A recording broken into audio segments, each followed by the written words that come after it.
under 21A. Group number 4 consists of petition number 19, again filed by legislator belonging to the UBT faction, under 21B, challenging the defiance of whip with regards to the speaker's election. Group number 6 consists of petition number 21, again filed by legislator belonging to the UBT faction, under 21B, with regards to defiance of whip for the confidence motion. Group number 5 consists of petition number 22 to 24, which has been filed by legislator belonging to the Shinde faction under 21A and 21B. Group 2 consists of petition number 17, which has been filed against certain independents and members belonging to other parties under 2 subclause 2. So we shall,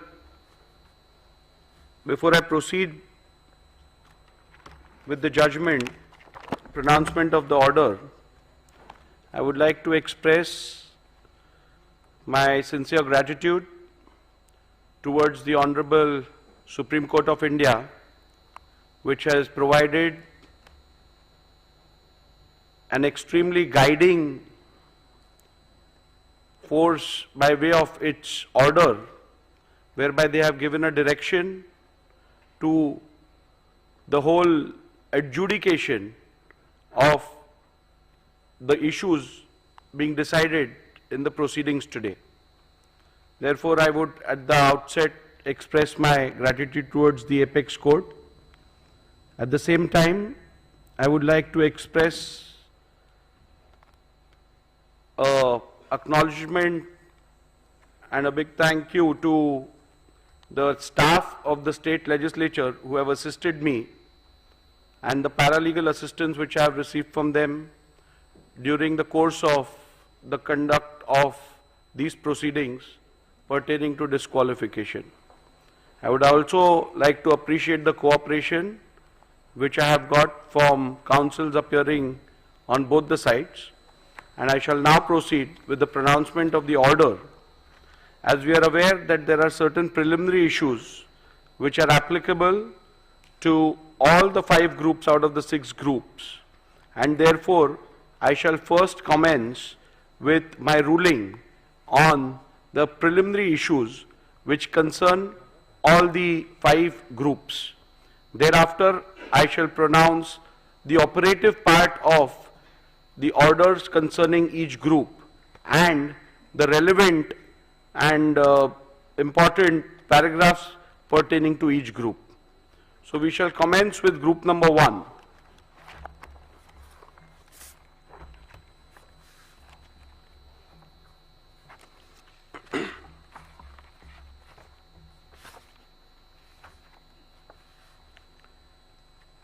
Preliminary issues.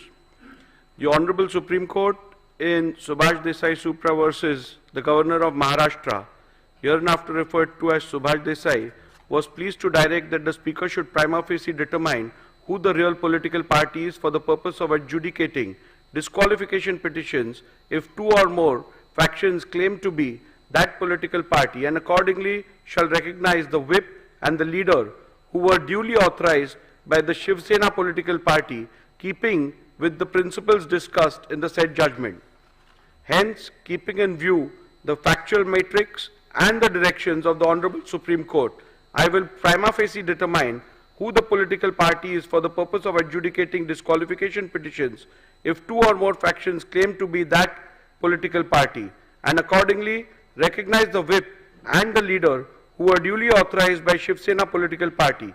Keeping in mind principles discussed in Subhash Desai Supra, it is necessary to consider and determine the said preliminary issue before examining the merits and deciding whether respondents have incurred disqualification under the 10th schedule of the Constitution of India. Thus, the preliminary issue that arises for my consideration before delving into the merits of disqualification petitions under the 10th schedule is, which among the 2 fractions was the real Shiv Sena political party and consequently who was the duly authorized leader and or the whip of Shiv Sena political party for the purpose of deciding the present disqualification petition. The other issue framed for my consideration in this group of disqualification petition is whether the respondents have incurred disqualification in terms of paragraph 21A of the 10th schedule of the Constitution of India on account of their alleged acts and conduct.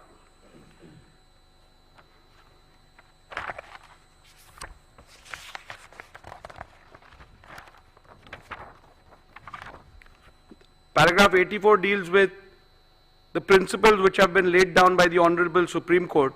I am not going to read out those are a part of my order. I'll come to paragraph number 85 now. Thus, what emerges from the principles laid down by the Honorable Apex Court in that the question of who the real political party is has to be considered and determined after giving due weightage to 1. The Constitution of Shiv Sena, 2. The leadership structure of the party, and 3. The legislative majority if two or more factions claim to be real political party. The question of who the real political party is hereinafter referred to as the preliminary issue.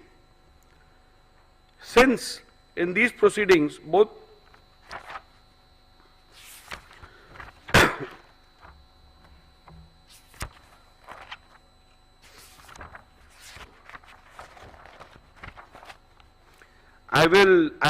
in the previous paragraphs I have recorded the submissions made by both the parties.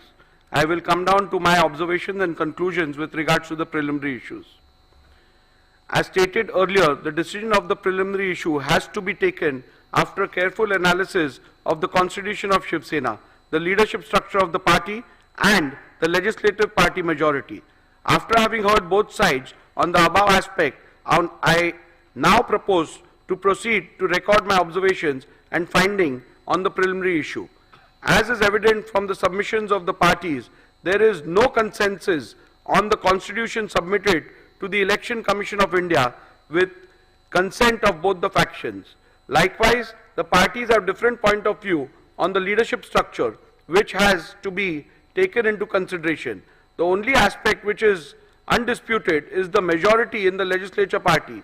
Hence, to embark upon the finding on the preliminary issue, I will have to decide the relevant constitution which has to be taken into account. 2. The leadership structure which existed before the dispute arose. Further, it will also have to be determined as to when the rival factions emerged. Petitioner's assertion that the Constitution of the year 2018 is the relevant constitution which has to be taken into account for the purpose of determining the preliminary issue is based on the submission that 1. The 2018 Constitution has to be considered as both the parties have relied upon the 2018 amended Constitution and acted thereupon. 2. The Election Commission in its order dated 17/2/2023 in dispute case number 1 of 2022 has held that both the parties were aware of the 2018 amendment and thus the said Constitution of 2018 has to be taken as the Constitution which is done with the consent of both the factions, as the said Constitution of 2018 was never disputed prior to the initiation of these disqualification petitions and the same was never challenged. 3. Respondents have themselves admitted and relied on the said Constitution of 2018. And 4. The statement of Sri Yogesh Kadam that the filing of 2018 Constitution along with the respondent's reply was a mistake done by the lawyers cannot be accepted, as the said statement is an afterthought and done only with the intention to mitigate the damaging statements made by Sri Dilip Lande. To the contrary, respondents have asserted that the Constitution of the year 1999 has to be the one which has to be borne in mind, as according to the respondents, the Constitution of the year 2018 was never submitted to the ECI. Respondents pointed out to the letter dated 4th April 2018 by way of which the petitioner based their claims of submissions of the said Constitution to the ECI. By pointing out to the same, respondents submitted that both the said letters do not mention anything about the purported amendments to the Constitution or submission of the same thereof to the ECI. A similar claim was made with respect to the letter dated 27/2/2018 by Shri Uddhav Thackeray in the special leave petition number 3997 of 2022. However, in the said SLP, there was no mention about the existence of any such letter dated 4th April 2018. The word submitted appearing in paragraph 168 of Subhash Desai means submitted before the ECI, as is evident from the further part of the said paragraph, which the petitioner has conveniently ignored. The respondents have further submitted that 2018 Constitution has been wrongly annexed as a document. The stand of the respondent on the 2018 Constitution has always been that it is unconstitutional and was secretly manufactured by Shri Uddhav Thackeray in cahoots with Mr. Anil Desai. This stand has been specifically taken in the reply filed by Shri Eknath Shinde before the Honorable Supreme Court in SLP number 3997 of 2023, way back on 16/3/2023, much before filing of the replies before the Speaker in August 2023. Further, even the additional replies filed on 25/10/2023 in the present proceedings, the aforesaid petition has been reiterated by the respondents. After having considered the submissions advanced by both the parties on the question as to which is the relevant constitution for the purpose of determination of the preliminary issue, I have come to the following conclusion. A. As per the Honorable Apex Court, if both the factions have submitted different versions of the constitution of the party, then in that case, what has to be taken into account is the constitution which was submitted to the ECI with the consent of both parties before the rival factions emerged.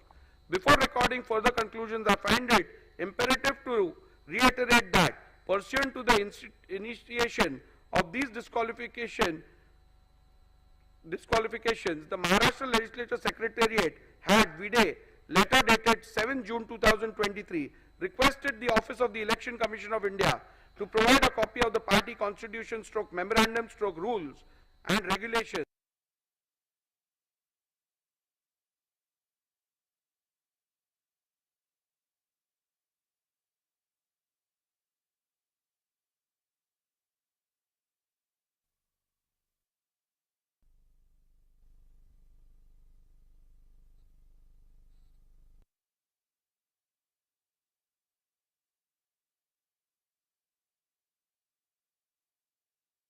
The Election Commission of India, with a letter dated 22nd June 2023, provided a copy of the Constitution and rules of Shiv Sena as available on the record of Election Commission of India.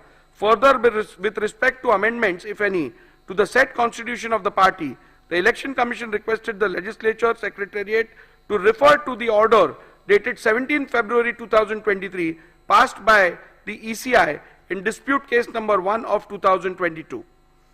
Having perused the same, it has to be noted that the copy of the Constitution of Shiv Sena provided by the ECI does not bear any date or year, but as per the ECI, that which is provided vide the reply is the only Constitution of Shiv Sena available on the record of the ECI.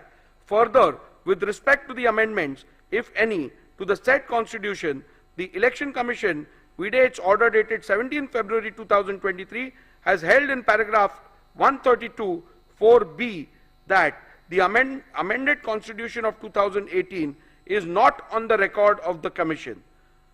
Thus, the petitioner's submission that the Constitution of the year 2018 has to be taken into account cannot be accepted, as I am bound to follow the directions of the Honorable Apex Court in Subhash Desai Supra, and accordingly take into account the Constitution which the Election Commission has provided.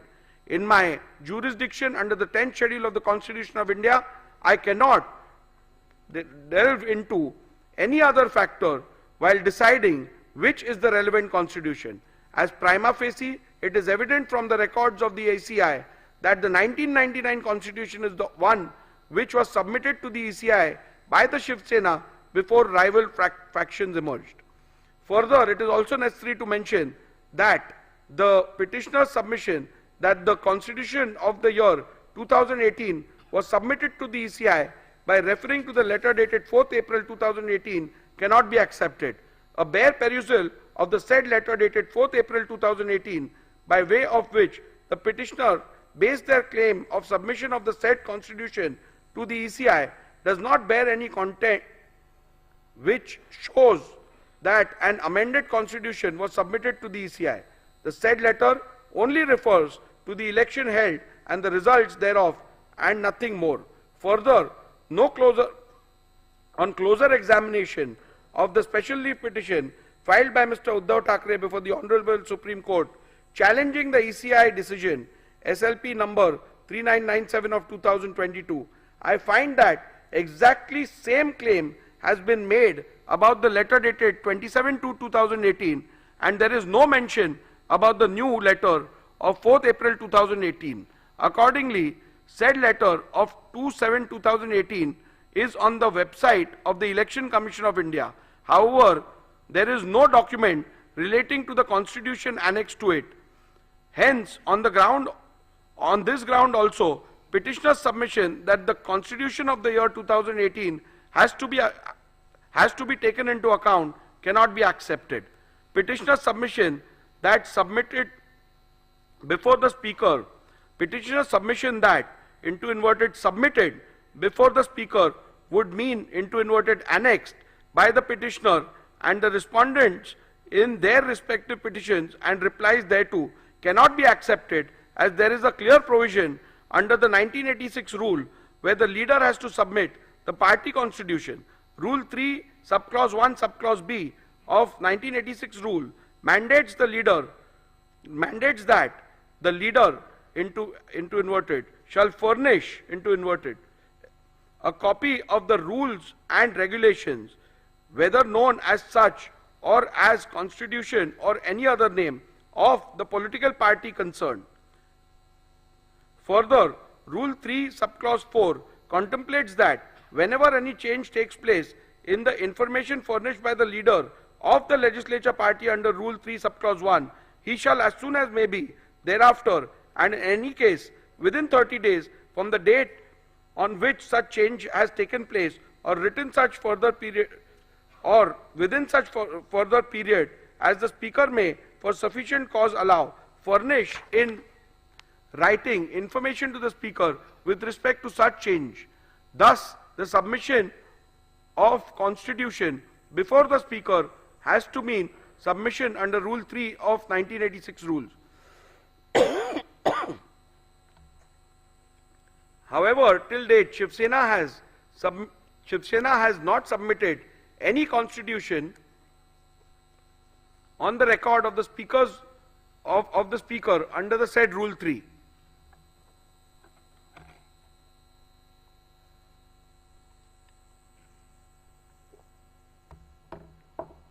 In view of the above observations and finding, I need not further analyze any other submission in this regard made by the parties, and I hold that the Constitution of Shiv Sena provided by Election Commission of India, V-Day, letter dated 22nd June 2023, is the relevant Constitution of Shiv Sena for determination of the preliminary issue as to which faction is the real political party.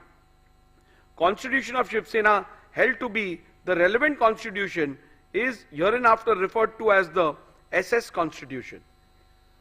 The leadership structure relevant for the determination.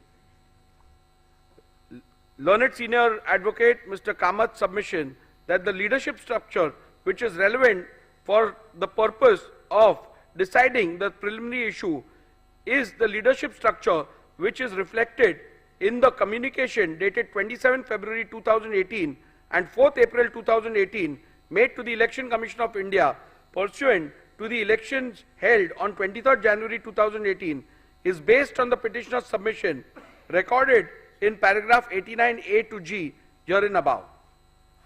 Initially, the petitioner relied on the affidavit submitted to the ECI of the then office bearers of Shiv Sena, produced along with the affidavit in lieu of examination of chief to show that Shri Uddhav Thackeray had support of the majority in the organization. Respondents objected to such production on the ground that it is not permissible to produce affidavits of others along with petitioner's own affidavit in lieu of chief examination without the author of the said affidavits subjecting themselves to cross-examination. In any event, during the arguments, Mr. Kamath did not rely on these affidavits and limited his submissions to the 2018 leadership structure as available on the ECI website. Mr. Jethmalani, in turn, focused his submission to buttress the ground that the said leadership structure of 2018 cannot be considered and relied upon for the purpose of determining the preliminary issue, as the said leadership structure is not in conformity with the constitution of Shiv Sena, which is on record of the ECI, and thus the same would be contrary to the findings of the Honorable Supreme Court in paragraph 168 of Subhash Desai. Mr. Jethmalani further relied on the legislative party leadership to submit that the legislative party also forms part of the leadership structure, as it is not only mentioned in the SS Constitution, but there is no dispute regarding the said members being part of the Pratinidhi Sabha under the SS Constitution. After having considered the submissions advanced by both the parties on the question as to which is the relevant leadership structure for the purpose of determination of the preliminary issue, I have come to the following conclusion. The submission of Mr. Kamath, the jurisdiction under the 10th schedule, only mandates a prima facie adjudication as to what the leadership structure of the political party was at the relevant time, and it does not extend to an inquiry as to whether or not the leadership structure available on the record of the ECI was pursuant to a validly held election is a correct position, and hence I concur with the same. Petitioner's submission that in these proceedings the respondents cannot challenge the organizational election results available on the record of the ECI, as the 10th schedule does not permit the raising of any such defense, is a correct position, and hence I am in agreement with the same. Respondent submission that the leadership structure of 2018 cannot be considered and relied upon for the purpose of determining the preliminary issue, as the said leadership structure is not in conformity with the constitution of Shiv Sena, which is on record of the ECI, does not arise at this juncture, as it is a submission which has to be considered while determining whether the said leadership structure can be relied upon for the purpose of determining which faction represents the real political party, which would be dealt with at the appropriate juncture. The only question which is to be determined in the current part of the order is what and who all constituted leadership structure of Shiv Sena at the relevant time. Respondents have led detailed evidence, and despite being confronted during cross-examinations, they have been able to demonstrate that no organizational elections were held on 23/1/2018. On the contrary, in the affidavit in lieu of examination of Chief of Shri Sunil Prabhu, PW1, has stated that organizational elections were held on 23/1/2013 and 23/1/2018. However, Shri Sunil Prabhu has not claimed any personal knowledge of the same or without and whether he was present during the said elections. During his cross-examination, he was confronted with the letter dated 28/1/2013. Thereafter, a specific question was posed to him by Mr. Jethmalani as to whether he voted in the said election, to which he responded in the affirmative. The contents of the said letter clearly stated that all the candidates were declared unopposed. The contradiction was also put to the witness by Mr. Jethmalani in cross-examination. However, no justification for the same was put forth by the witness. In view of the above evidence and records before me, prima facie indicate that no elections were held in the year 2013 as well as in the year 2018. However, I, as the Speaker, exercising jurisdiction under the 10th schedule, has a limited jurisdiction and cannot go beyond the record of the ECI as available on the website, and hence I have not considered this aspect while determining the relevant leadership structure. Thus, in view of the above conclusions, I find that the leadership structure of Shiv Sena reflected in the letter dated 27th February 2018, available on the website of the ECI, is the relevant leadership structure which has to be taken into account for the purpose of determining which faction is the real political party. The question whether which faction is the real political party is discernible from this 2018 leadership structure is discussed in paragraph 112 to 131 infra of the present order. The leadership structure so determined as the relevant leadership structure for the purpose of these disqualification petitions are hereinafter referred to as the 2018 leadership structure. Since in these proceedings both the factions are claiming to be the real political party, rival factions have emerged in the Shiv Sena. In view of the fact that rival factions have emerged and both the factions are claiming to be the real political party, it is imperative to prima facie determine when did the rival factions emerge.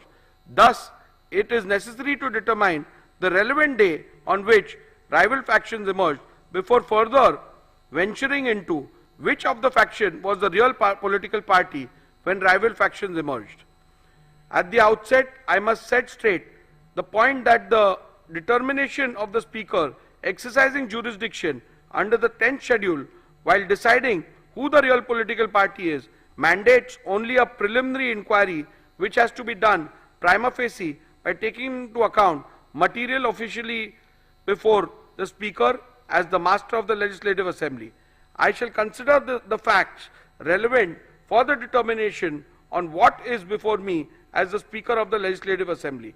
As noted by the Honorable Supreme Court in Subhash Desai Supra, on 21st June 2022, there was no material available before the Deputy Speaker to infer the emergence of any rival faction.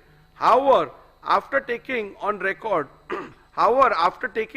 the resolution dated 21st June 2022 passed by the SSLP, disputed by the respondents, the very next day the then Deputy Speaker received a resolution disputed by the petitioner dated 21st June 2022, received by the then Deputy Speaker on 22nd June 2022, contrary to the resolution dated 21st June 2022. Thus, from this fact alone, it is evident that there emerged two factions of the Shiv Sena from 21st June 2022 itself, but the same came to be officially on record of the office of the Speaker and or Legislative Secretariat on 22nd June 2022. At this juncture, it is imperative to refer to paragraph 119 of Subhash Desai Supra, where the Honorable Apex Court, while discussing the legality of the recognition of leader and the whip of Shiv Sena accorded by the letter dated 3rd July 2022, held that the Speaker ought to have taken into consideration the split that took place within the Shiv Sena, which were discernible from two sets of resolutions appointing two different leaders and whips placed on the record by Shiv Sena before the Legislature Secretariat. This paragraph into bracket 119 read with Honorable Apex Court's finding recorded by the Honorable Apex Court in paragraph 157 of Subhash Desai Supra makes it clear that the law laid down by the Honorable Supreme Court is that in view of the deletion of paragraph 3 of the 10th schedule, when rival factions emerge as a result of rift/split in the party, the Speaker has to necessarily find which faction is the real political party while recognizing leader and the whip of the party. Thus, in view of the facts recorded in the preceding paragraphs and keeping in view the principles enumerated by the Honorable Supreme Court in Subhash Desai Supra as recorded in paragraph 84 herein above, I have come to the following conclusion that the emergence of the two factions of Shiv Sena can be inferred from 21st June 2022 itself, and the same came to be a matter of official record of the office of the Speaker and or the Legislature Secretariat on 22nd June 2022. Conclusion: having decided the 1. relevant constitution of Shiv Sena, 2. leadership structure, and 3. the relevant point of the the relevant point for the purpose of determining the preliminary issue, I have made the following analysis, observations and determinations on the preliminary issue of which faction was the real political party when two factions emerged. For the purpose of analyzing, discussing and determining the issue, the faction of the petitioner is hereinafter referred to as UBT faction, and likewise the respondent's faction is referred to as the Shinde faction. The applicability of the test of aims and objectives. I am not going into the details of reading the applicability of the test of aims and objectives, because as you are aware that in accordance with the directions of the Apex Court and otherwise, the speaker is not required to get into the political thicket with regards to the aims and objectives of a political party. So I am restricting it to pronouncement, and you can have a look at it once you apply for the certified copy.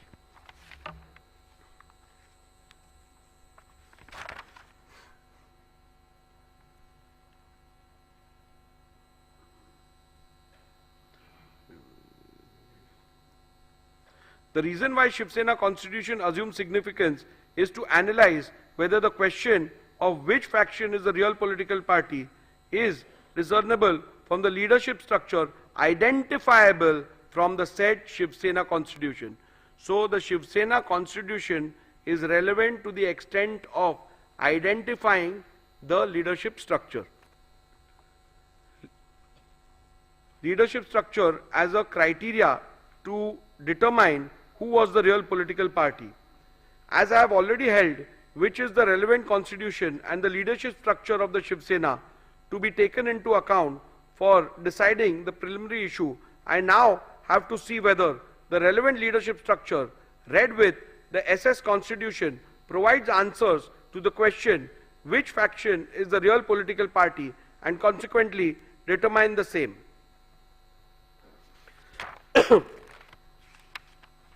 The UBT faction made, there are submissions made which have been recorded of both the sides, which are at paragraph 113 and 114 of my order.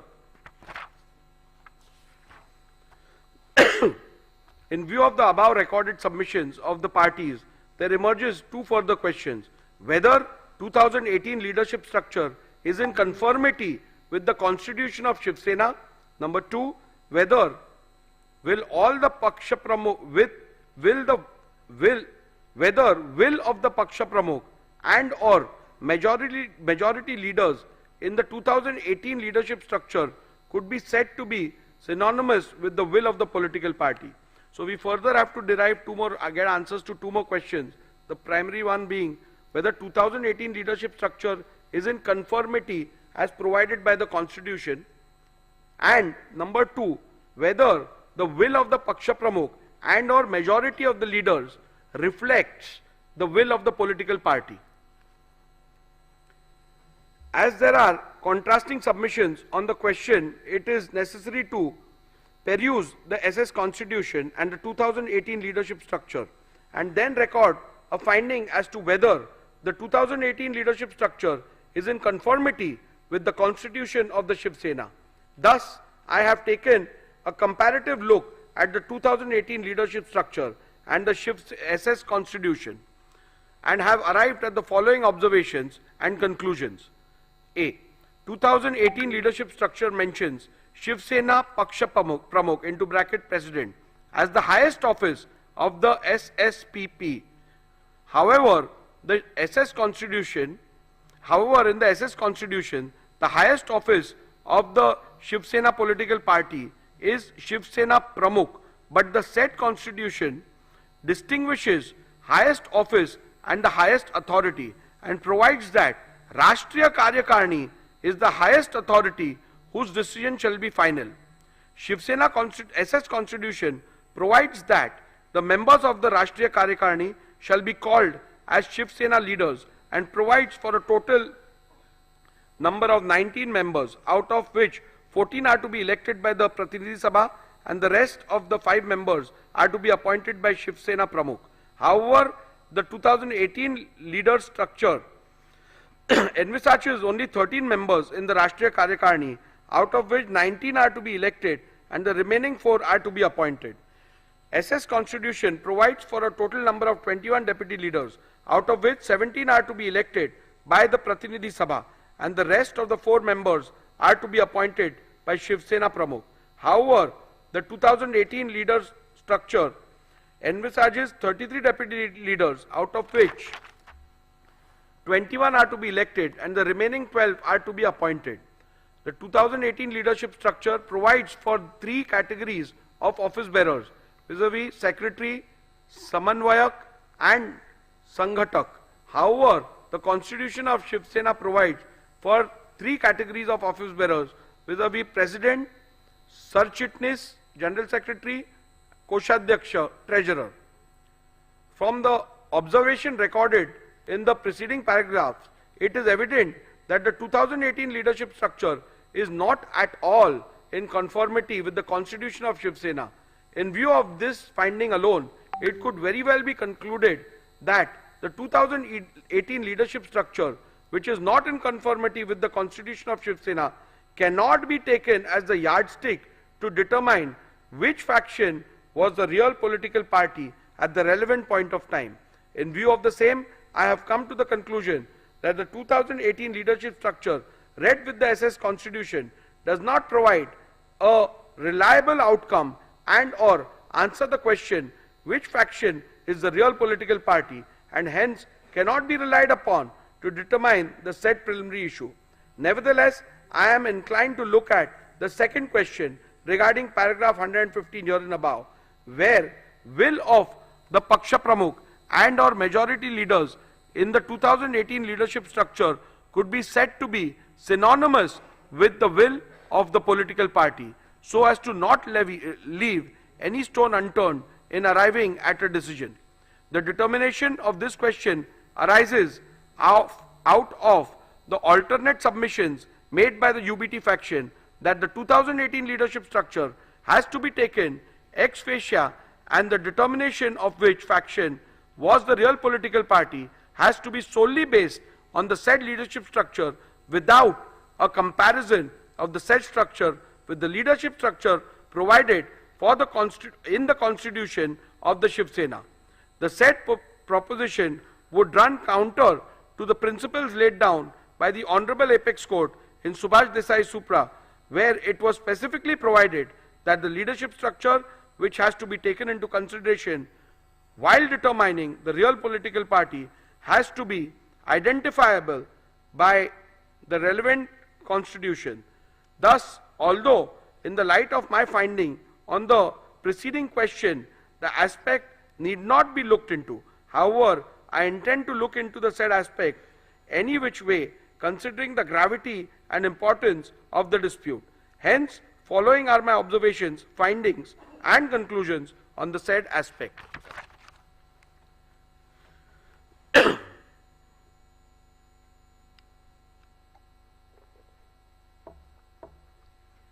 UBT faction has submitted that the decision of the Paksha Pramukh is synonymous with the will of the political party, and thus if there is a rift in the leadership structure, the decision of the Paksha Pramukh constitutes the will of the political party. This proposition is devoid of merit, as I do not find any substance to allow the same. The reason for the same are recorded herein below. The proposition perhaps would have been a valid point if the party president was the sole repository of the decision making with respect of the policy and administration of the party. For analyzing the said submissions, a perusal of the SS Constitution was made. The SS Constitution provided that Rashtriya Karyakarni shall be the highest authority of the party, and its decision in all matters concerning the party policy and party administration shall be final. It is also to be noted that the Paksha Pramukh is only a presiding member of the said highest authority in the party, and in no way is the sole repository of decision making in the party. Thus, in view of the same, the submission that the decision and or the will of the Paksha Pramukh is synonymous with the will of the political party cannot be accepted. It would be appropriate to note that the SS Constitution does not even have a post called Paksha Pramukh. However, it was argued by the UBT faction that the nomenclature difference in the 2018 leadership structure and the SS Constitution is not a relevant factor for the purpose of deciding the preliminary issue. Even though I have held in paragraph 117 that 2000 leadership structure is not at all in conformity with SS Constitution, I shall consider this submission. The Constitution of Shiv Sena provides for Shiv Sena Pramukh. The submission of the petitioner that Shiv Sena Pramukh mentioned in the SS Constitution is the same post of Shiv Sena Paksha Pramukh termed in the 2018 leadership structure. By relying on the powers of Shiv Sena Pramukh, it was argued by the UBT faction that he is the authority under the party constitution vested with the powers to remove any member of the party. Thus, it was further argued that an authority who is vested with such power of removal reflects the will of political party with respect to removal of members from and for anti-party activities. However, a complete reading of the said provision in the party constitution reveals that the said submission is factually wrong. The said provision in relation to the powers of Shiv Sena Pramukh clearly provides that such a power is not absolute and it has to be exercised in consultation with the Rashtriya Karyakarani. Further, it has to be noted that such a power is only available to the Shiv Sena Pramukh for the purpose of removal of members mentioned in Article 8, Schedule B of the said Constitution. The said schedule does not deal with leaders of the party. Leaders of the party is given under Schedule A of the said article. Thus, Shiv Sena Pramukh does not have any power to remove any leader of the party. Thus, the submission of the petitioner that Shri Uddhav Thackeray, Vide, letter dated 30/6/2022, had removed Shri Eknath Shinde from the post of Shiv Sena leader cannot be accepted, as such power are not vested with the party president. Hence, on this ground also, the submission that the decision and or the will of the Paksha Pramukh is synonymous with the will of the political party cannot be accepted. If this proposition is accepted, then in a situation where the party president, who is also a legislator, itself defects, then he could simply escape the wrath of the 10th schedule by pleading that his decision is the will of the party. Further, if this proposition is to be accepted, it would mean that no member can ever voice concern against the party president, and the party president might possibly be able to seek disqualification against any member who questions his credibility. This would run contrary to the concept of intra-party dissent. In view of the clear and unequivocal finding of the Honorable Supreme Court at paragraph 183 to 190 of Subhash Desai, I will be falling foul of the judgment of the Honorable Supreme Court in Kyoto Holohan, wherein the constitutional validity of the 10th schedule was itself upheld on the grounds that it is not an anti-dissent law if this proposition is accepted. I shall now proceed to consider whether the will of the majority leaders in the 2018 leadership structure is synonymous with the will of the political party. An alternate submission was made that even if the Paksha Pramukh is not accepted as the repository of the will of the political party, the decision of the leadership structure has to be construed as synonymous with the will of the political party. This proposition is also devoid of merit, and I do not find any substance in it for following reasons. In a circumstance where there is no dispute amongst the leaders identifiable by the constitution of a political party, the proposition would have held water. However, the factual matrix of the present matter is different. This is a matter where there is a dispute within the leadership structure itself. It is to be noted that in the present matter, rival factions have emerged in the legislature party, political party, and thus inevitably amongst leaders of the party as well. Thus, it would not be wise to apply this proposition in the present matter.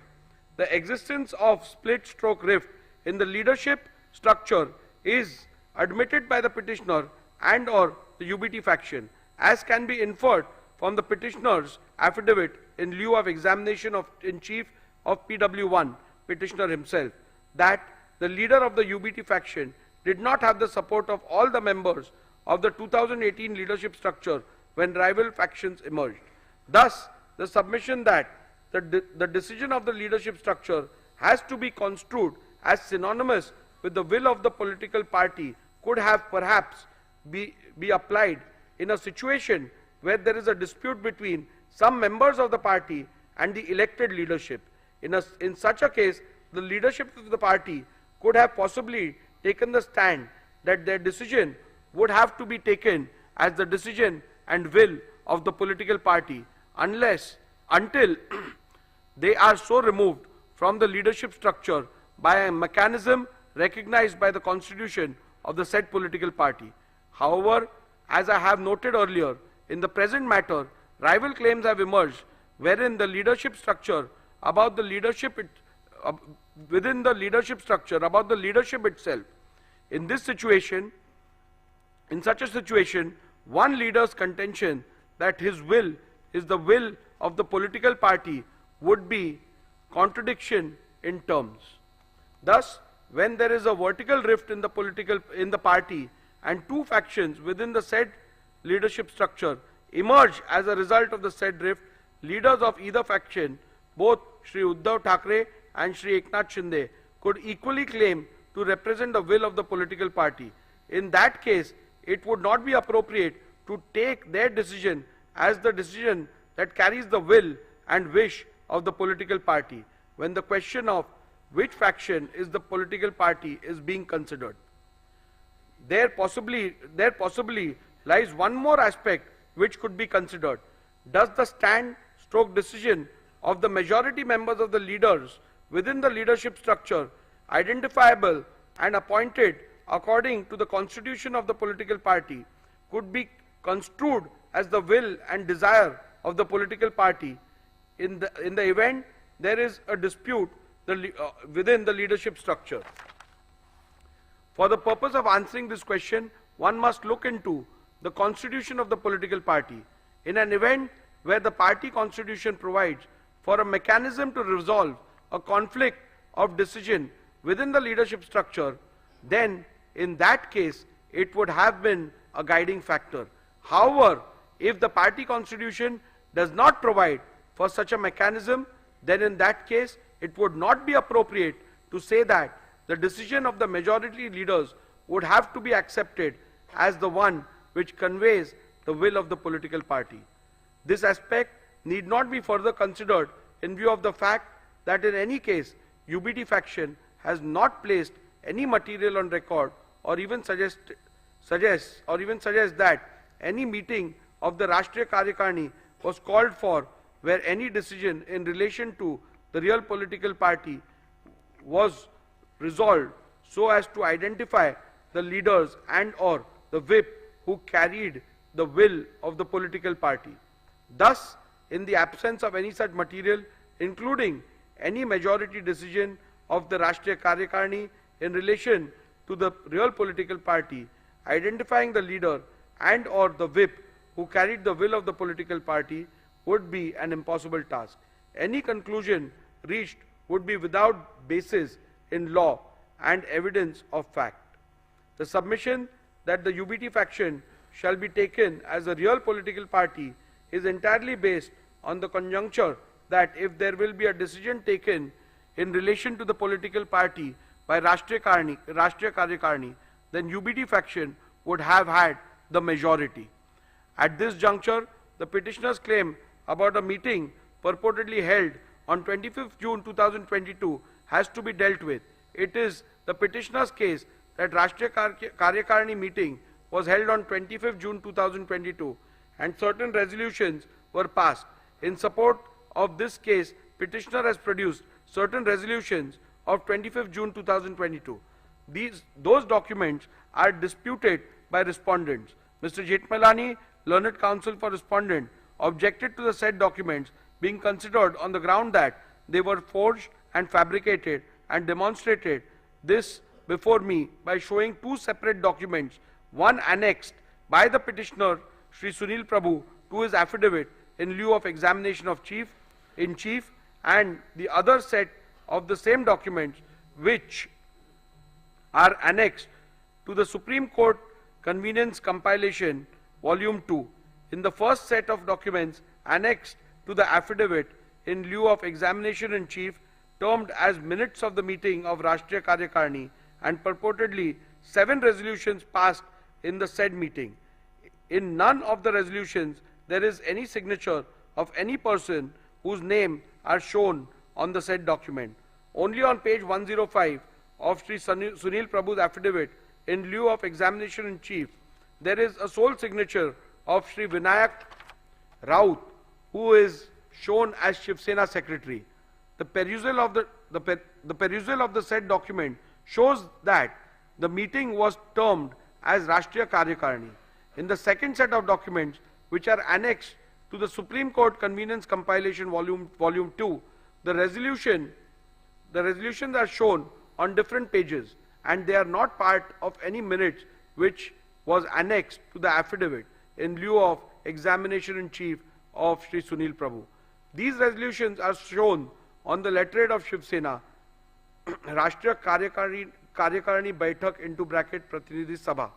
Petitioner relied on these documents to show that 7 resolutions have been passed, but in none of these documents there is even a single signature, save and except for signature of 2 persons.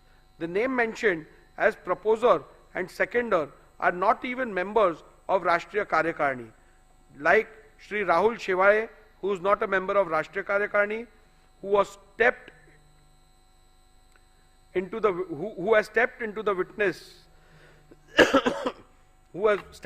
witnesses and led evidence that there was no such meeting. The same is the case with Sri Vinayak Raut and Sri Arvind Sawant. They are also not members of the said Rashtriya Karyakarani. The petitioner had claimed that the said meeting was held on 25/6/2022 at Sena Bhavan, whereas Sri Uddhav Thackeray claimed that the said meeting was held through video conference.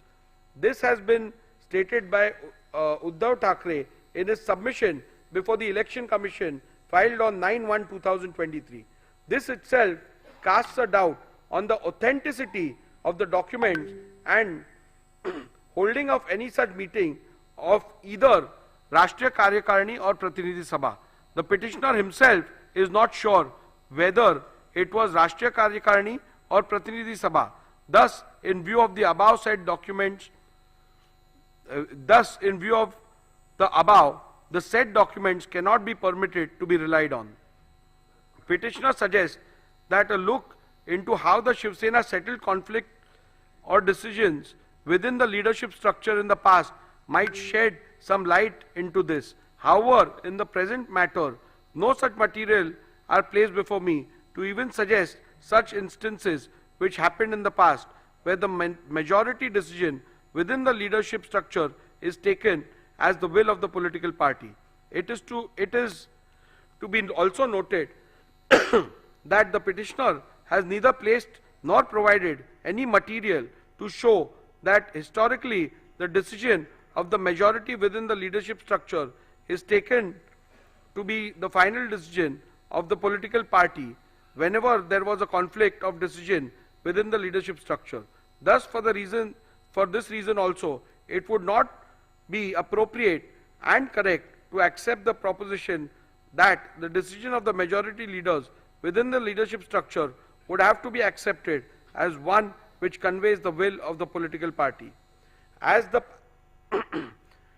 passing note, I must also add that the majority rule possibly could have been applied in a normal situation where there is dissent in respect to some policy and or administrative decision of the party.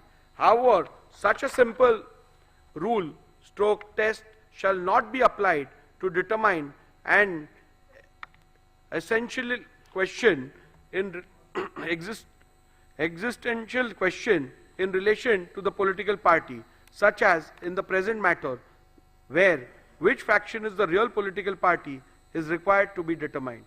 Thus, in view of the decisions recorded herein above, I am not inclined to accept submissions of the UBT faction that will of the majority leaders in the 2018 leadership structure is synonymous with the will of the political party.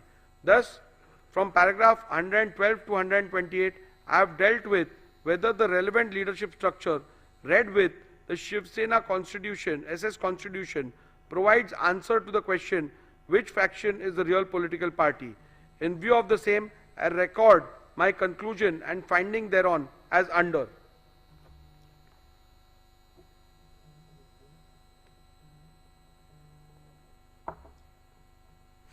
The 2018 leadership structure is not at all in conformity with the constitution of Shiv Sena and thus does not provide a reliable outcome and or answer to the question which faction is the real political party and hence cannot be relied upon to determine the preliminary issue.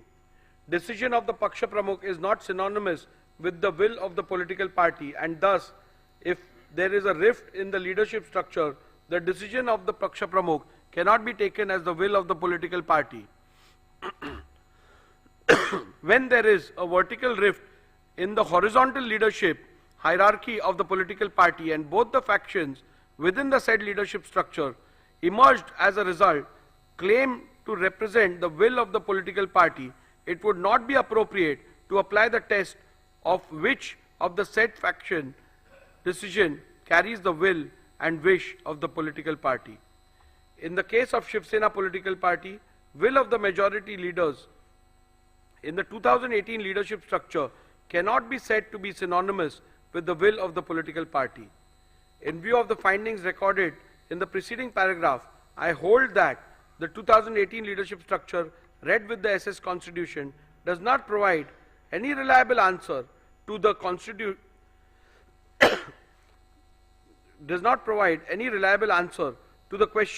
which faction is the real political party and consequently the 2018 leadership structure cannot be yardstick to determine which faction is the real political party. With regards to the legislative majority, I am not going to spend much time because that question is rather clear.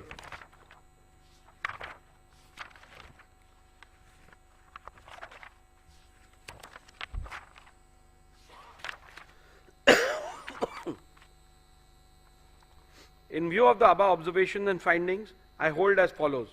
Which faction is the real political party is discernible from legislative majority which existed when the rival factions emerged.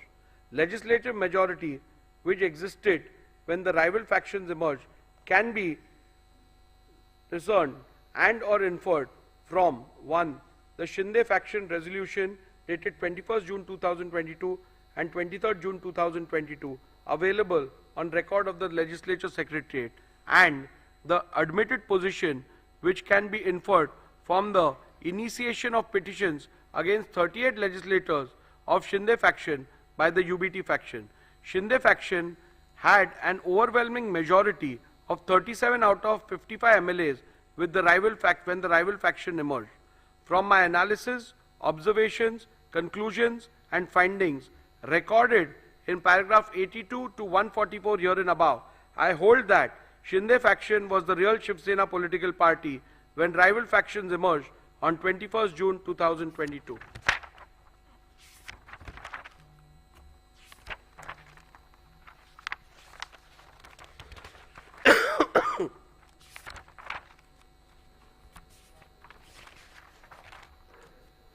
In view of my findings that the Shinde faction was the real political party when the rival faction emerged and that Shri Sunil Prabhu ceased to be the duly authorized whip from 21st June 2022, I further conclude that Shri Bharat Gogaole was validly appointed as the whip, as that was the reflection of the will of the Shiv Sena political party as on 21st June 2023.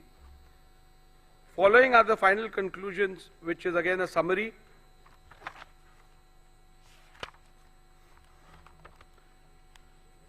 Have the respondents incurred disqualification in terms of paragraph 21A of the 10th schedule of the Constitution on account of their acts, omissions and conduct? I will also read the final conclusion. Following are the final conclusions from the analysis, observations, conclusions, findings and rulings recorded from paragraph 82 to paragraph 158 herein above. I conclude as follows.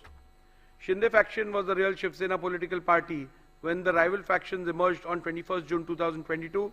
Shri Sunil Prabhu ceased to be the duly authorized whip from 21st June 2022. Shri Bharat Gogaole was validly appointed as the whip of Shiv Sena political party on 21st June 2023. Shri Eknath Shinde was validly appointed as the leader of the Shiv Sena political party on 21st June 2023. Have the respondents incurred disqualification in terms of paragraph 21A of the 10th schedule of the Constitution on account of their acts, omissions and conduct? Petitioner has contended that the respondents are liable to be disqualified on various grounds. Both the petitioners and respondents' submission are recorded in section 2 herein above. The various grounds on which the petitioner based the plea for disqualification is dealt with, where the alleged conduct of the respondent is purportedly becoming totally incommunicado attracts disqualification under paragraph 2(1)A of the 10th schedule.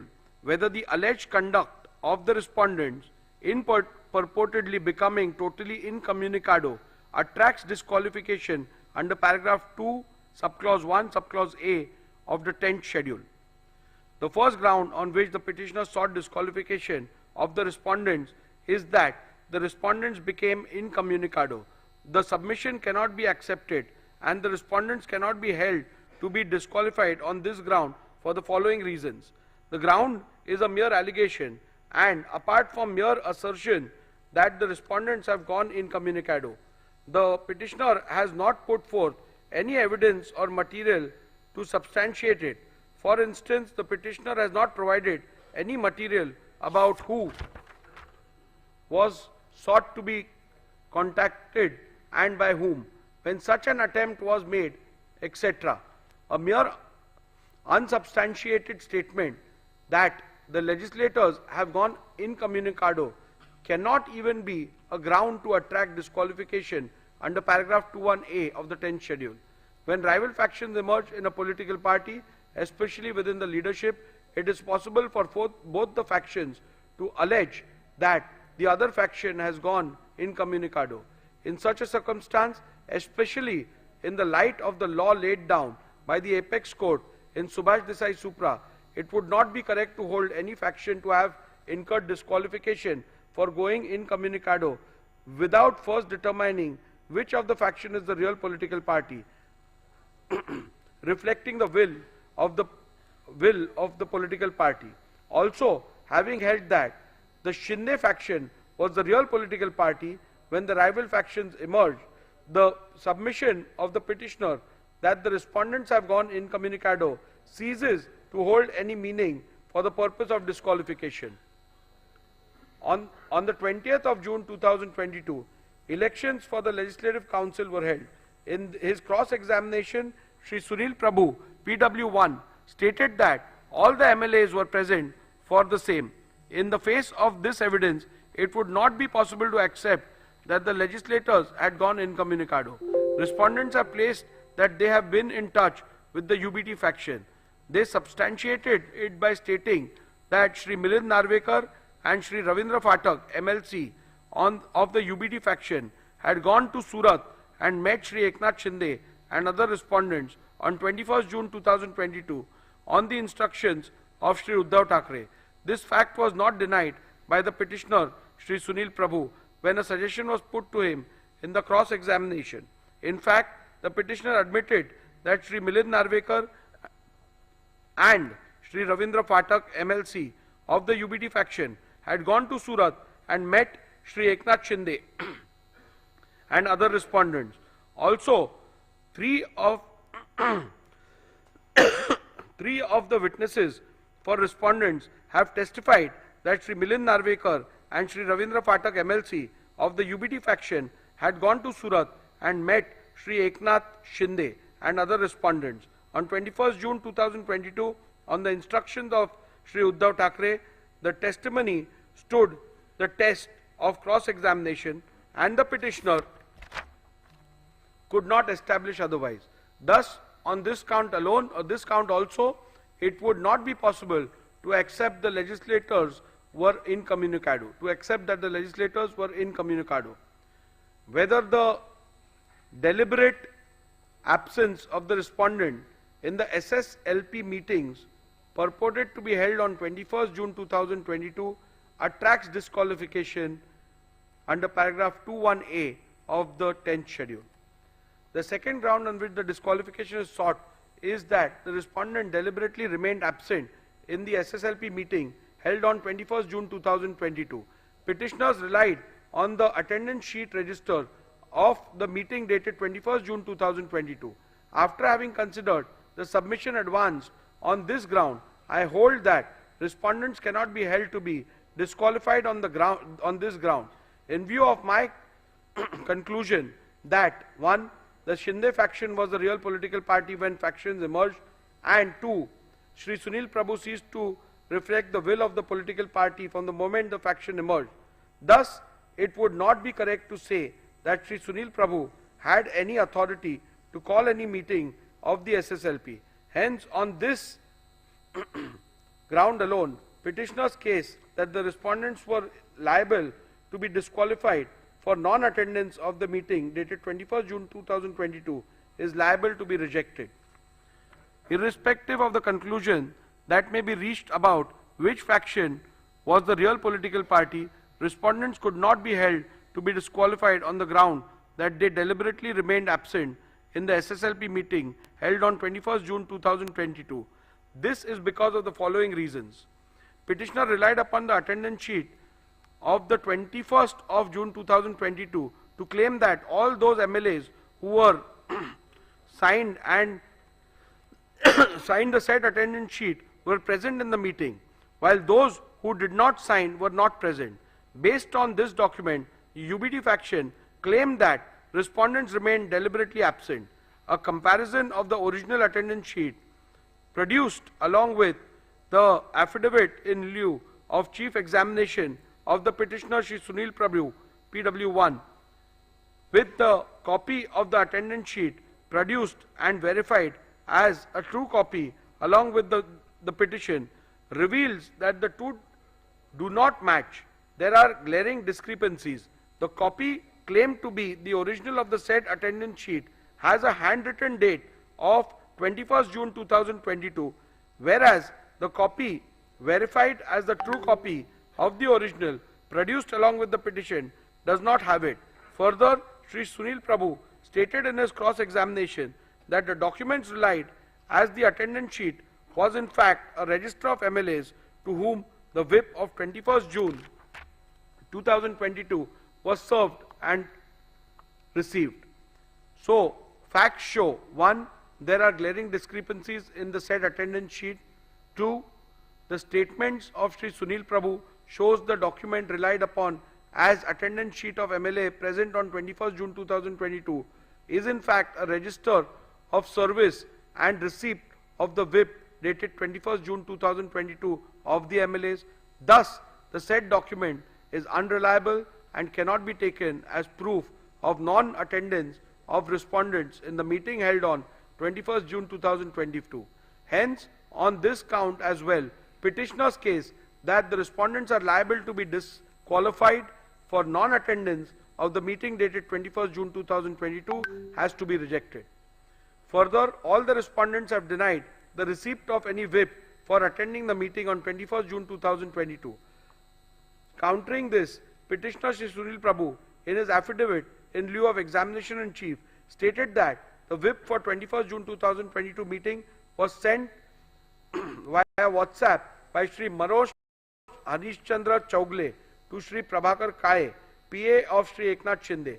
In the cross-examination of Shri Sunil Prabhu stated that the whip was sent via WhatsApp to all the respondents, who according to him were not traceable. However, petitioner has not offered any statement or any material to even suggest that such WhatsApp messages were sent to other respondents. Thus, the petitioner has failed to establish that whip stroke notice was served upon the respondents in petition number 2-15, directing them to attend the meeting on 21st June 2022. As to the service of whip on Shri Eknath Shinde, the only material produced by the petitioner is an alleged screenshot of the WhatsApp message sent by one Shri Manoj Harishchandra Chaugle to one Shri Prabhakar Kaye. This does not constitute proof of any notice whip was served upon Shri Eknath Shinde, directing him to attend the meeting on 21st June 2022. Further, a perusal of the aforementioned WhatsApp message allegedly sent to the PA of Shri Eknath Shinde shows that the said message was sent at 12:31 p.m. on 21st June 2022 for a meeting which was allegedly scheduled for 12:30 p.m. Thus, it is abundantly clear that none of the respondents were ever served any notice whip for the alleged meeting dated 21st June 2022.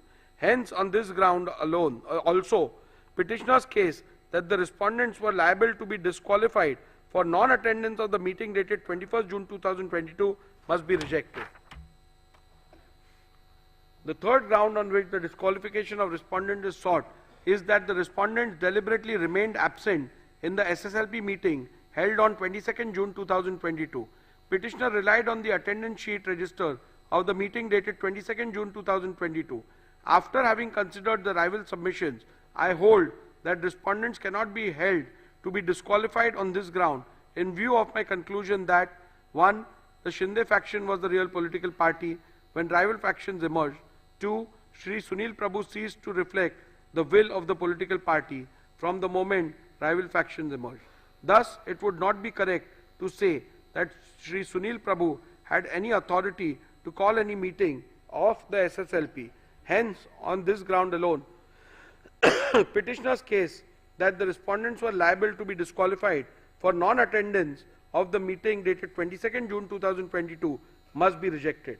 Again, even if I was to take different view about which faction was the real political party, still the respondents could not have been held disqualified on the grounds that respondent deliberately remained absent in the SSLP meeting held on 22nd June 2022 for the following reasons.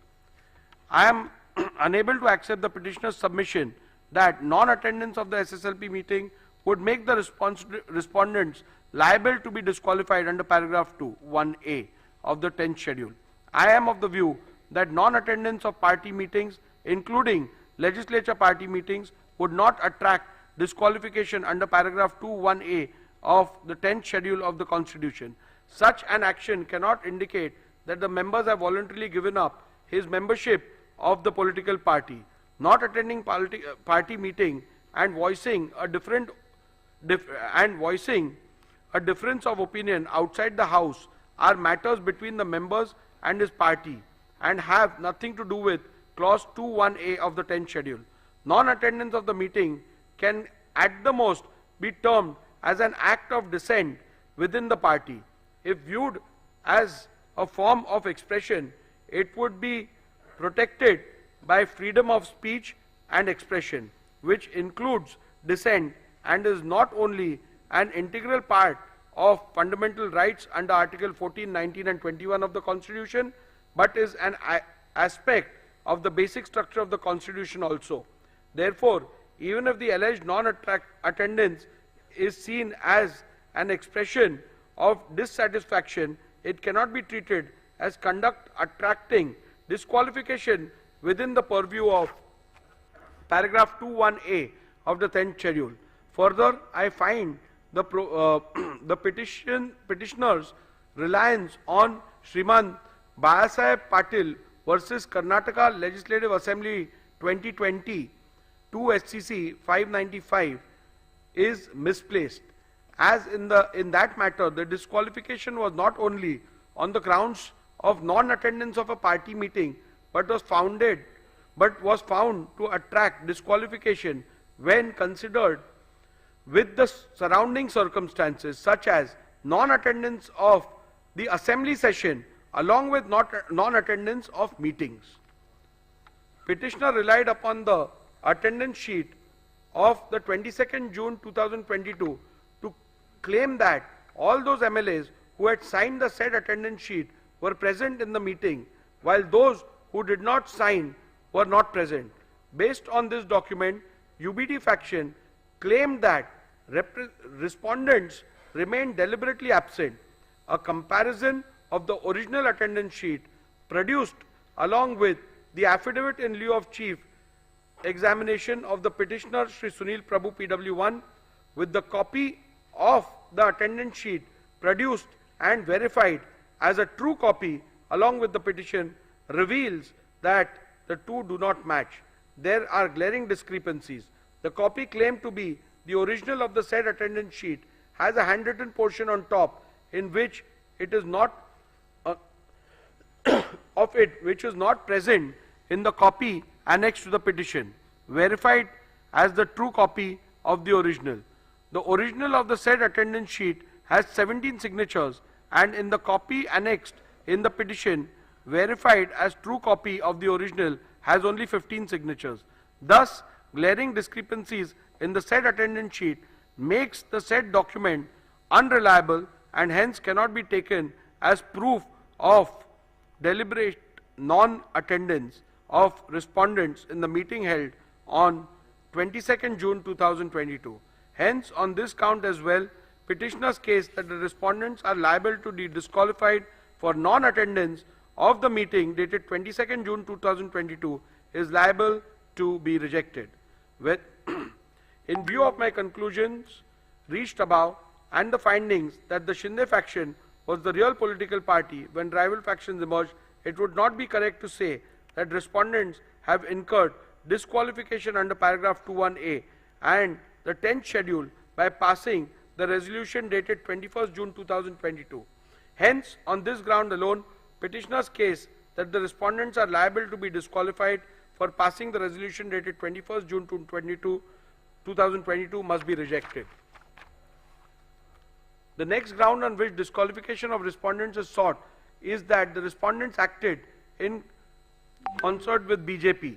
This ground is a mere allegation, and apart from the mere statement that the respondents have acted in concert with the BJP, the petitioner has not provided any material to substantiate the same. Thus, a bald, unsustained statement that the legislators have acted in concert with the BJP cannot be a ground to attract disqualification under paragraph 21A of the 10th schedule. The next ground on which the petitioner seeks the respondents' disqualification is that they made anti-party, anti-coalition statements. Again, this ground is a mere allegation, and apart from a mere statement that the respondents have made anti-party, anti-coalition statements, the petitioner has not provided any material to substantiate the same. Newspaper/media reports relied on the petitioner cannot be taken as conclusive evidence of anti-party activities. It can at most be only considered hearsay. Thus, a mere unsubstantiated statement cannot be ground to attract disqualification under paragraph 21A of the 10th schedule. In conclusion, I would like to make some observations about dissent, indiscipline, and what acts as indiscipline would attract disqualification under the 10th schedule. If some member or members in a given case go overboard and make some statements or do some acts which may be considered indiscipline, it would be for political party to deal with them appropriately. Looking at the degree and gravity of the indiscipline, the concerned member may be censored,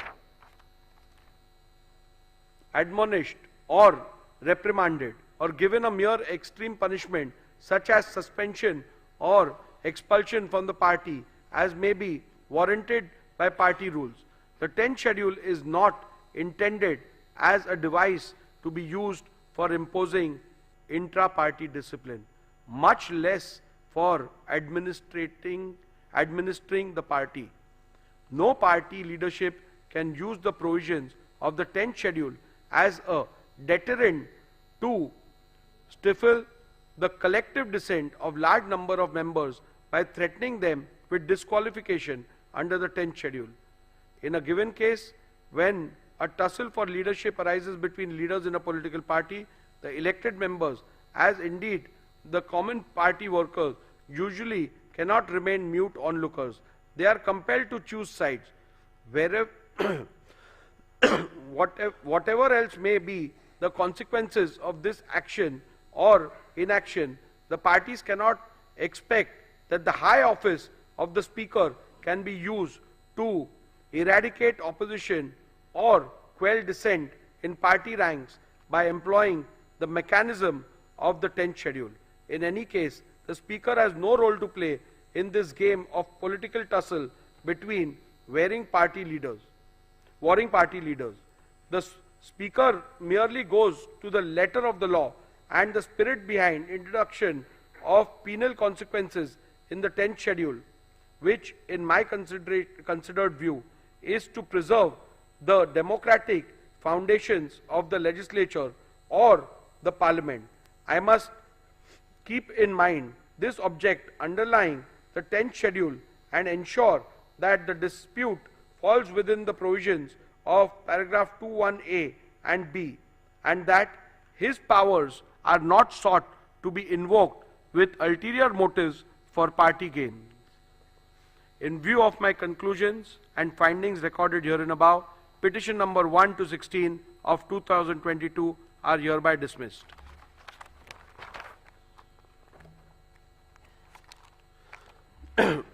Group 3 deals with petition number 18, which is also under paragraph 21A. So I am only reading the operative part because the preliminary issues, the ruling will be the same on that. So I'll go to the operative part of it. You can deal with the judgment order with regards to the other aspects. Yeah. In view of my conclusion and findings recorded herein above, petition number 18 of 2022 is hereby dismissed.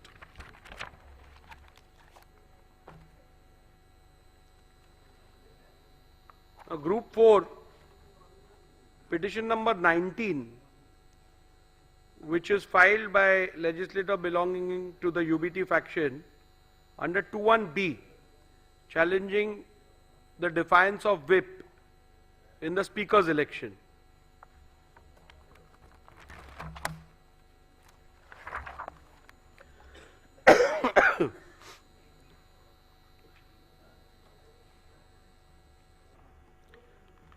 Petitioner has contended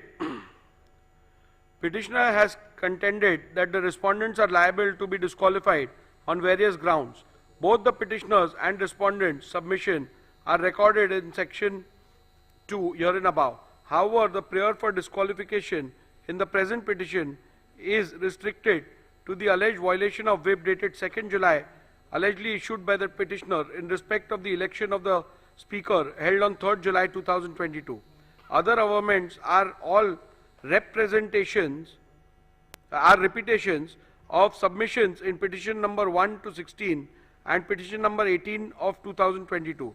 Thus, my finding thereof may be read and referred to in respect of the averments under paragraph 2, subclause 1, subclause A of the 10th schedule.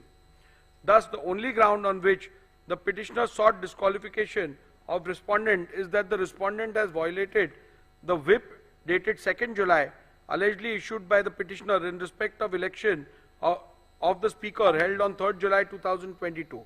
This submission cannot be accepted and the respondents cannot be held to be disqualified in view of my conclusion in respect of the real political party that the Shinde faction was the real political party when the rival faction emerged, and Sri Sunil Prabhu ceased to reflect the will of the political party from the moment rival factions emerged. Thus, it would not be correct to say that Shri Sunil Prabhu has any authority to issue any whip on 2nd June 2022. Hence, on this ground alone, petitioner's case that the respondents are liable to be disqualified for violation of whip dated 2nd July 2022 must be rejected. Irrespective of any conclusion that may be reached about which faction was the real political party, respondents could not be held to be disqualified on the ground that they violated the whip dated 2nd July 2022. This is because of the reasons recorded herein below. The petitioner has failed to prove the service of whip dated 2nd July 2022. Petitioner Shri Sunil Prabhu PW1 in his affidavit in lieu of examination in chief deposed that the whips dated 2nd July 2022 were sent by email to the email address of the respondents. He stated that Shri Vijay Joshi, an employee working in the Shivsena Vidhimandal Karyalay, Vidhan Bhavan, was instructed to send the whip. He further deposed that 2 whips dated 2nd July 2022 were sent by Shri Vijay Joshi to the respondents in disqualification petition number 19 and 21 of 2022. We did 3 emails dated 2nd July 2022. The said emails were produced along with the affidavit in lieu of evidence in chief. He further stated that email addresses of the respondents were taken from the email addresses mentioned in the official list of members of Maharashtra Legislative Assembly 2023 or as mentioned in a list furnished by the advocates for the respondents. We did the email dated 21st September 2023. Shri Vijay Joshi, PW2, specifically filed affidavits in lieu of examination of chief and deposed that he was working in the Shivsena Vidhimandal Karyalay, Vidhan Bhavan, in June 2022 and on instructions of Shri Sunil Prabhu sent 2 whips dated 2nd July 2022 to the MLA of Shivsena Legislature Party. We did 3 emails. He produced printouts of emails dated 2nd July 2022 along with whip dated 2nd July 2022.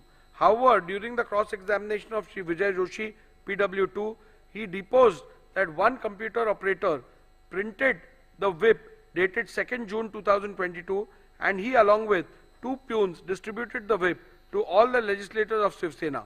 Further, he also deposed during cross-examination that acknowledgements were taken. Thus, the witness who was specifically brought to depose in respect of the service of whip dated 2nd July 2022 made extremely contradictory statements in the affidavit in lieu of examination in chief and during cross-examination. Further, it is to be also noted that the acknowledgement talked about by Shri Vijay Joshi, PW2, were never brought on record. Coupled with the above facts, respondents have demonstrated how some of the email IDs in the printout of the email produced by Shri Vijay Joshi are wrong. In view of the above, I hold that petitioner has not been able to establish the service of whip dated 2nd July 2022 and thus petitioner's case that the respondents were liable to be disqualified for violation of whip dated 2nd July 2022 must be rejected.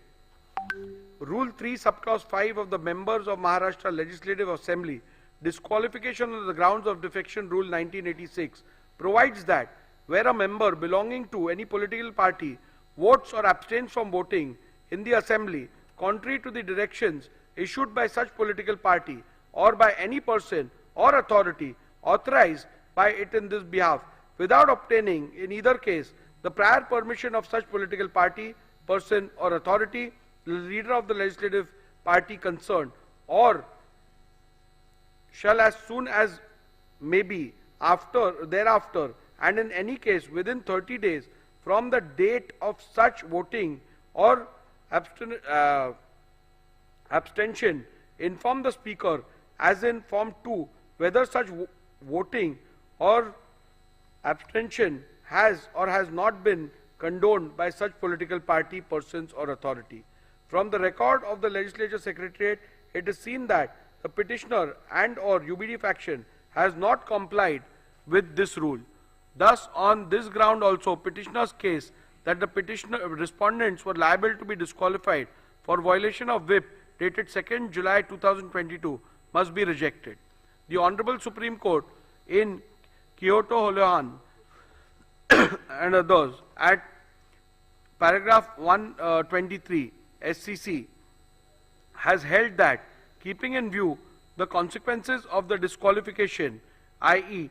termination of the membership of a house, it would be appropriate that the directions or whip which results in disqualification under paragraph 21b is so worded as to clearly indicate that voting or abstaining from voting contrary to the said direction would result in incurring the disqualification under paragraph 21b of the 10th schedule, so that the member concerned has foreknowledge of the consequences following from the conduct in voting or abstaining from voting contrary to such a direction.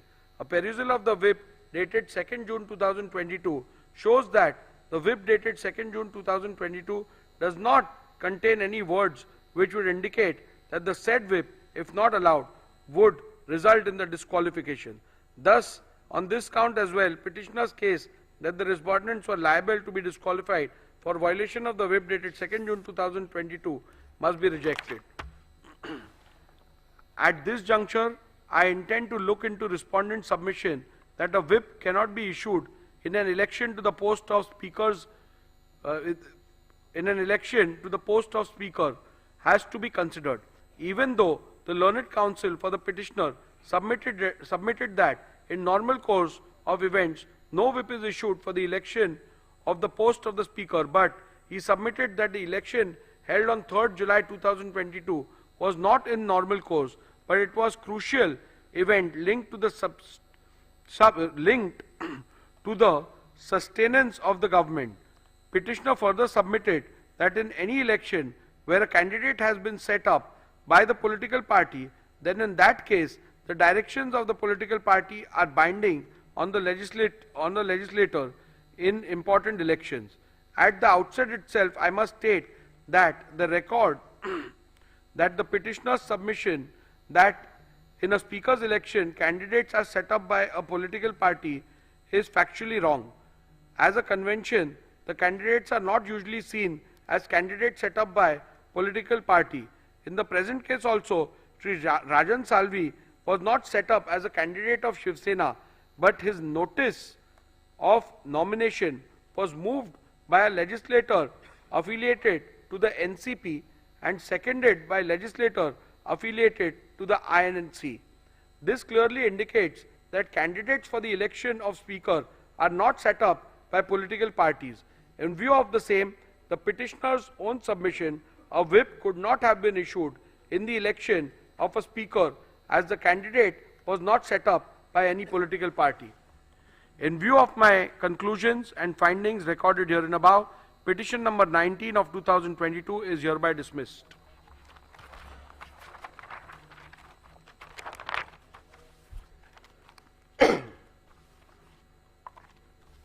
Petition number Group 6, which consists of petition number 21, again filed by a legislator belonging to the UBT faction under 2(1)(b) for defiance of whip issued during the confidence motion. I will only read the operative part and you can refer to the judgment for the details. The preliminary issue has already been decided in the previous orders, so that will apply to this as well. In view of my conclusions and findings recorded herein above, petition number 21 of 2022 is hereby dismissed.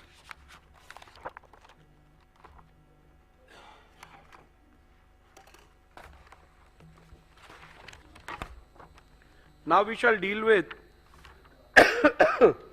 Group 5, being petition number 22 to 24, which have been filed by legislator belonging to the Shinde faction under paragraph 2(1)(a) and paragraph 2(1)(b) of the 10th schedule of the Constitution of India.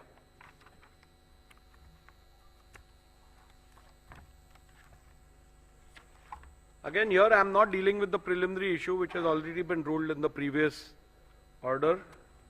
So I will directly go disqualification petition number 20 and 22 to 34 of 2022 has been filed by the petitioner Shri Bharat Gogawale against Shri Nitin Chandrakant Deshmukh and 13 other members of the 14th Maharashtra Legislative Assembly under paragraph 21A and paragraph 21B of the 10th schedule of the Constitution, inter alia on the following grounds: that A. Respondents have by their conduct voluntarily given up their membership of the SSLP, and 2. Respondents have voted against the whip issued on 3rd July 2022, wherein all members of the SSLP were issued directions to vote in favor of the confidence motion held on 4th July 2022.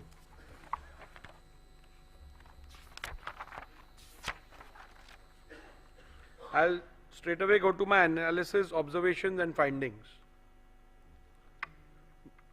The issue as to which faction was the real political party when the rival factions emerged and who was the duly authorized whip and the leader has been extensively discussed and decided in disqualification petition 1 to 16, group number 1.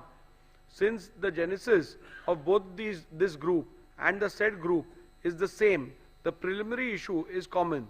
Thus, the said decision on preliminary issue decided in disqualification petition number 1 to 16 of 2022 be read as the decision hereunder.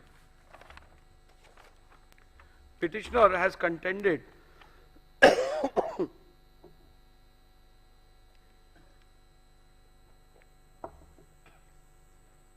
Petitioner has contended that the respondents are liable to be disqualified under paragraph 21A of the 10th schedule. This submission cannot be accepted and the respondents cannot be held to be disqualified on the grounds for the reasons that this ground is a mere allegation, and apart from mere assertion that the respondents have voluntarily given up the membership of SSLP, the petitioner has not put forth any evidence or material to substantiate it.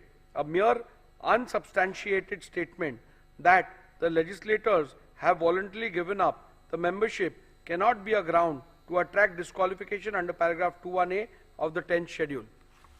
I have perused my record as well as a copy of the whip issued by the petitioner, which is signed by the petitioner as Chief Whip and Shri Eknath Shinde as the leader of the legislature party.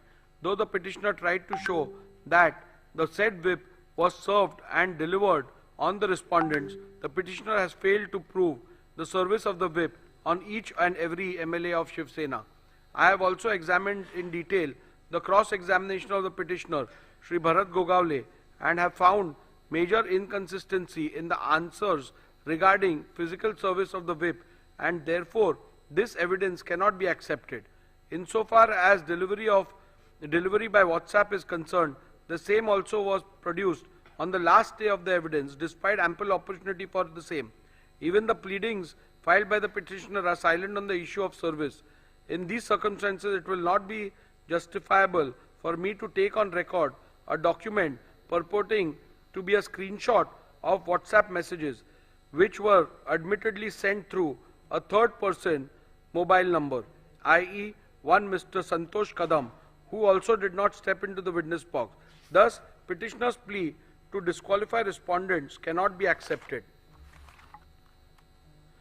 The Honorable Supreme Court in Kyoto Hulyan at paragraph 123 SCC has held that, keeping in view the consequences of the disqualification, termination of the membership of a house, it would be appropriate that the decision of whip which results in such disqualification under paragraph 21B is so worded as to clearly indicate that voting or abstaining from voting contrary to the said directions would result in incurring the disqualification under paragraph 21B of the 10th schedule, so that the member concerned has foreknowledge of the consequences following from his conduct in voting or abstaining from voting contrary to such a direction.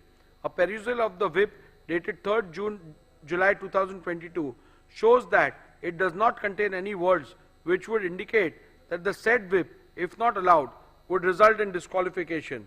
Thus, on this count as well, the petitioner's case that the respondents are liable to be disqualified for violation of whip dated 3rd July 2022 must be rejected.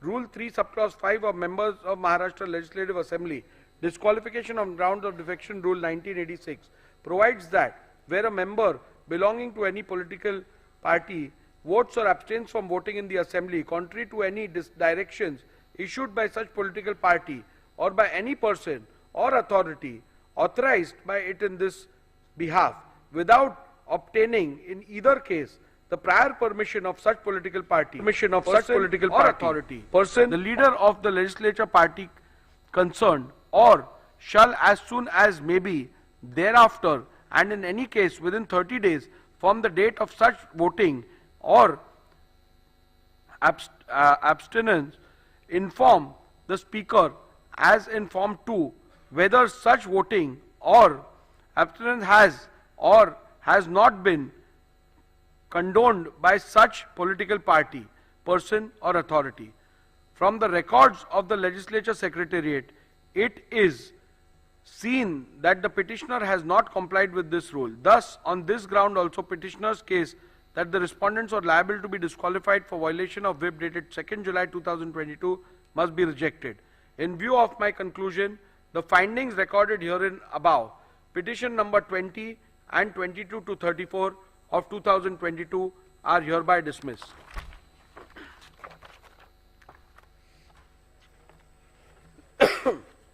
Group 2, petition number 17 against 2 independent MLAs and 1 Mr. Bachchu Kadu of PJP party. The same are dismissed.